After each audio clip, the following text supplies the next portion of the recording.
আজকে এলাম নতুন ভিডিও নিলে।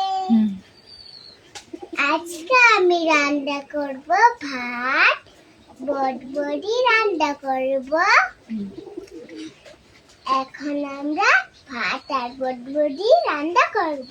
আচ্ছা দেখাও। তোমরা যদি শেয়ার কমেন্টে জানাইও কেমন হয়েছে বলো। তোমরা শুধু দেখতে থাকো, আমি আজকে সুন্দর করে বানাবো বটবড়ি আর ভাত।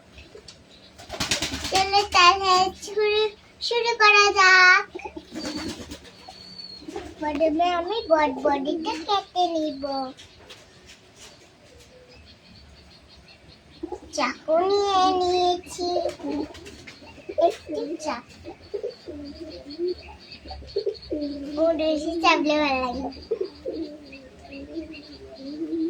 আগে মাথাটা কেটে নেই।